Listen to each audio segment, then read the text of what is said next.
Hello everyone and welcome back to the World Rapid Championship. It's a really wild game from round 9. A lot of you have suggested it and for very good reasons, and like the title suggests, you will be unable to decide who wins this game until you see the entire game.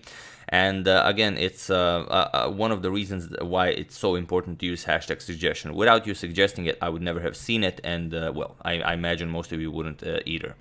So without further ado, young Krzysztof Duda versus Alexei Shirov. Duda, exciting player with both white and black pieces, and Alexei Shirov, pretty much modern day Tal. This game can only be a good one. And the only way I imagine this game could be more violent if Shirov had the white pieces, but then again, Duda is you know, always going all out with the black pieces, so I don't think it would be any less attractive. So, without further ado, let's check it out. Duda opens with c4. The English is on the board, and we have c6. Shirov replies with, he's going for the Caro-Kann setup against the English. We have knight f3, d5, striking in the center. We have e3, knight to f6, and now knight to c3. We have knight bd7, preparing e5, and now queen to c2. We have e5 by Shirov, and now comes c captures on d5. We have knight captures on d5. You cannot improve with c captures on d5 because knight b5 is just super annoying. There's no good way to deal with this. You could block it, but then b4 is just very strong. And while you can continue playing this with something like this, white will just be up a pawn, so no reason to do something like this. So Shirov goes knight captures on d5 and bishop to c4 now, threatening on d5. We have knight b4, attacking Duda's queen, and here queen to e4. There is a known game where queen to b1 was played. It was also from the World Rapid Championship, but last year Grigory Oparin versus Nikita Vityugov, and Oparin was able to win the game after queen to b1. But Duda says, if I can centralize my queen, why shouldn't I? And okay, you're threatening to pick up the e5 pawn, so we have bishop to d6, Shirov defends it, and now both players just castle. We have castles, and Duda now strikes in the center. We have d4. We have rook to e8 by Shirov, putting a rook on the same file as the queen, and now a3, pushing the knight back. So before reacting to this, knight to f6, pushing the queen to either back to b1 or to a different square. Duda chooses h4, and now comes e captures on d4 first, attacking the c3 knight. e4 looks interesting. It keeps the center closed, frees the bishop. Problem is, after knight to g5, you will lose a pawn. The f7 is under attack, and also the two knights and the queen attack the e4 pawn. So once you defend on f7, let's say knight here, you block the bishop, then you just lose the e4 pawn. So Shirov decides to trade it. E captures on d4, we have e captures on d4, and now as the knight is still under attack, knight bd5. Bishop to d3, Duda now switches over to this diagonal. We have h6. Shirov, the great attacker himself, has a very developed spidey sense, so he always senses danger. And bishop to d2. Continuing development, connecting rooks, and here we have knight captures on c3. We have b captures on c3, bishop captures. Looks interesting if you could ever open up this diagonal, but it's very unlikely that you will play d5, maybe as a pawn sacrifice, but not really. Most likely this bishop will just remain a pawn for quite some time. So after this we have b captures on c3, and now bishop to g4. Continuing development, threatening to mess up Duda's pawn structure in front of the king. Duda says that's not a problem. He continues with a4. Now the pawn will no longer be a target. You can start developing the rook. And Shirov says, okay, we're busting open the king side. We have bishop captures on f3, g captures, and now knight to d5. With ideas of bringing the queen into the game. Well, first offering a queen trade, but Duda declines it. We have queen g4, introducing the threat of bishop captures on h6, since the g-pawn would be pinned now, and queen to f6, developing and dealing with the threats. Now rook a to b1, going after the b7 pawn, but Shirov goes bishop to f4. He attacks, the defender of the c3 pawn.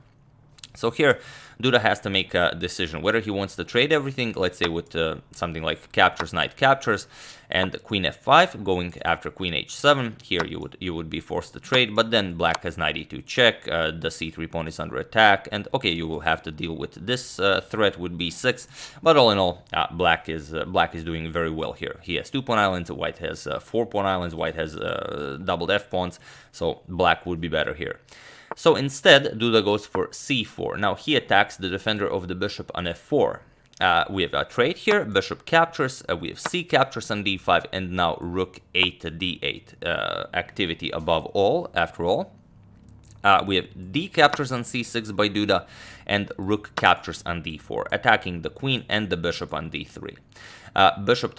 You could go queen f5, again offering a queen trade, and if queen captures, then you just capture with the bishop, get rid of this threat, but Duda doesn't want a queen trade. He just goes bishop to e4. Now, both of the threats have been eliminated. We have b captures on c6, grabbing a pawn, and rook to b7. Duda now brings rook to the 7th rank and attacks the a7 pawn, which would create a nice passed a pawn for him. And here, best way for Shirov to continue this game is g6. You give up the pawn, you push h5, you kick away the queen. There are no good threats on the king side, and then you just continue playing this game as you are better. White's pawn structure in front of the king is all messed up, and you have very active pieces.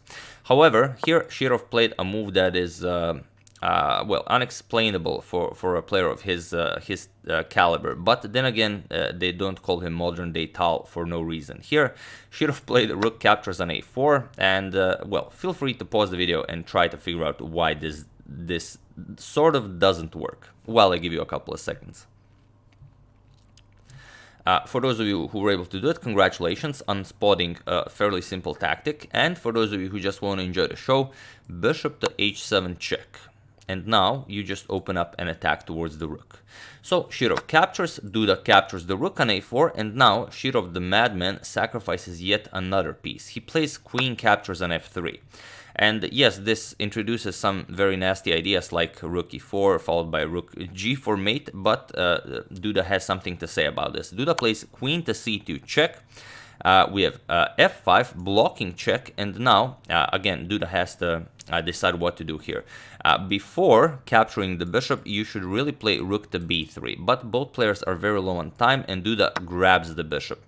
So now Duda is up a whole rook. The problem is he's completely lost now. So feel free to pause the video and try to find a winning idea for Shirov while I give you a couple of seconds. So for those of you who were able to do it, congratulations on finding the absolute best maneuver for black. And for those of you who just want to enjoy the show, it's rook to e6. It's not rook to e4. If you play this, then white has h4 and you don't have rook to g4. That's the problem. You do have it, but it only yields a draw because you have to go for this repetition check, and then you will use this diagonal to keep checking the white king, so it will be a draw by repetition of moves. So rook to e6 was played by Shirov. Now rook to g6 is deadly, and here you don't have all that many good options. Best for white is to sacrifice the rook on g7, give up you being a rook up, then go queen d4 check, and then remaneuver your pieces to somehow stop the attack. But still, you will be down 2 pawns, so that doesn't really help you. Duda, however, played rook to c1. He's trying to give his king an escape route. However, this doesn't work. So once again, feel free to pause the video and try to find the winning move for Shirov while I give you a couple of seconds. So for those of you who were able to do it, congratulations. It's actually a forced mate in 7. And for those of you who just want to enjoy the show, it's queen to g4 check.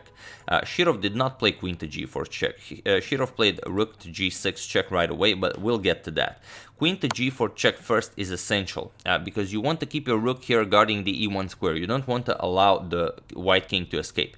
Problem is, if you go king f1 now, then you have queen h3 check. You force the king back, and now after rook to g6, now it's just over.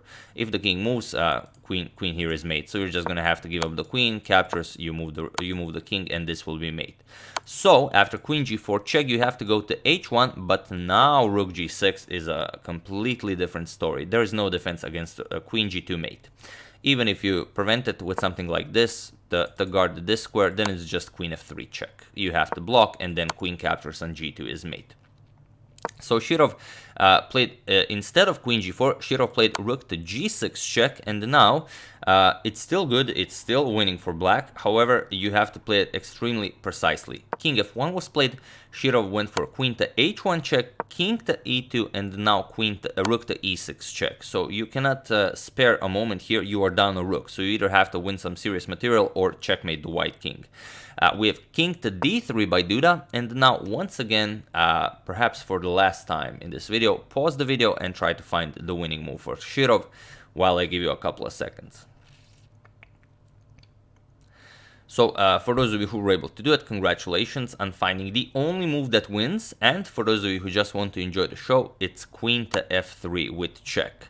And now whatever white plays, it's over. If you go king c2, rook to d2 wins the queen. And yes, it's 2 rooks against the queen, but it's an open board, and black is just up 3 pawns. So this will be completely winning. On the other hand, after queen f3 check, you might consider some other ideas like king d4, but then just rook d6 check again will pick up the queen, and you don't really have all that many other options. If you go king to c4, then you just march the white king up the board. Rook to e4 check, king c5, queen a3 check. You have to go up the board, and now queen to a6 check will pick up the rook. If you go up, then just rook here, so you win it that way. And if you go down the board, doesn't really matter. Queen captures on b7, you've grabbed the rook, and now again you are up 2 pawns, and most likely you will checkmate the white king. So queen to f3, you all found it, congratulations. However, Shirov in the heat of battle played rook to d6 right away. Yes, you are winning the queen, but not really, because your queen is under attack as well. So queen to f3 was actually a safety move. So what do you do here? Well, king to c3 was played, and now, only now, Shirov plays queen to f3 check. But now, Duda is able to block queen and block check and get the queen out of harm's way. So now, Duda is up a whole rook, and if Shirov doesn't have mate, then Duda is just up a rook. So what can still happen here? We have queen to d5 by Shirov, and now rook to g1 by Duda, going after the g7 pawn. Queen a5 check, we have king to b3, and now queen to d5 check. We have king to b2, and now rook to d7, getting rid of one of the rooks. So here, of course, Duda trades. He will be up a whole rook, but then again, the white king is on an open board. Perhaps Shirov can keep the king in check forever. We have rook captures, queen captures, and now rook to a1, going after rook captures on a7. So here we have c5 by Shirov, preventing this, giving up the c5 pawn, but then you will be able to start checking the white king. Duda accepts it, we have queen captures on c5, and now queen d2 check. We have king b3, queen d3 check. We have king to b4, now queen back to d2 check. King to a4, we have queen to f4 with check. King goes up the board, king a5, we have queen to d2 check. King a6, queen to d3 check. And here Duda just grabs a pawn. King captures on a7. And Shirov goes all over again. Queen d7 check, king a6, we have queen to d3 with check. King a5 now, queen to d2 with check, king to a4, and queen to f4 check. We have king to a3, and now queen to f3 check. And here finally, Duda blocks the check with queen to e3.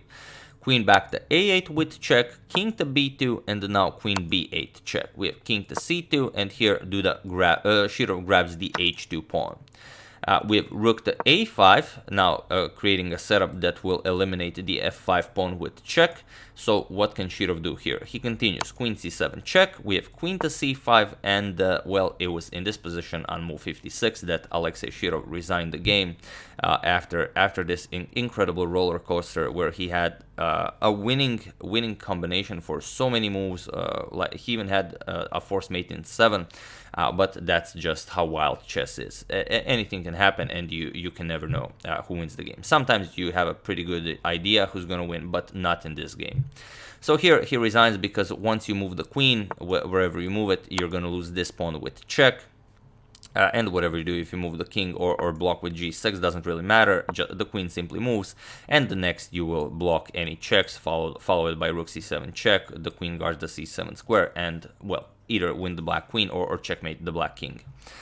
So yeah, after queen to c5, Shirov resigned, and a brilliant victory for young Krzysztof Duda, and you can see how much he likes walking on the edge. He was on the verge of defeat for the entire game, and then came out on top. Really incredible stuff. So we mentioned that we're going to show the standings now that we have them. So here are the standings after 10 rounds of the World Rapid Championship. Let's check them out. So there we have it, rank after round 10. First place, only one with 8 points, it's Magnus Carlsen. 6 wins and 4 draws, no losses, incredible stuff. And the 2 other times that when Magnus had 8 out of 10 in World Rapid Championship, he won first place. So he definitely is in a good position to do so this year. Followed by 7.5 points, Wang Hao, Young Krzysztof Duda, and Maxim Vachier-Lagrave. Maxim faces Magnus Carlsen today in round 11. And I do believe Wang Hao faces Duda. I don't think they played yet. So, with 7 points, Shahriar Mamedyarov, Yan Nepomniachtchi, Laquan Liam, Linier Dominguez, Gadir Guseinov, Hikaru Nakamura, Levon Aronan, Peter Svidler, Sergei Karyakin, and Dmitry Andreikin. And also David Anton Giharo. With 6.5 points, Ilya Smirin, Boris Grachev, Alexander Motilyev, Paco Vallejo, Anish Giri, Alexander Rakhmanov, Pavel Ponkratov, Alexei Dreev, Pavel Tregubov, Danil Dubov, and Alexander Grishuk. So those are the top 26. I usually show 25, but I saw Grishuk was on 26, so I showed the first 26, just to include Sasha. So yeah, once again, I do hope you enjoyed it, and congratulations if you were able to spot who will win this game. Once again. I would like to thank Michael Carey, Pete Sponderobos, Victor Klein, David Groskind, and Predrag Zerdo for your contribution to my channel. Thank you a lot, I really appreciate it. As usual, you can check 2 of my previous videos here. Thank you all for watching, and I will see you soon, continuing the coverage of the World FIDE, Blitz, and Rapid Championship for the next 3 days. So thank you all, I will see you soon, and have an excellent rest of your day.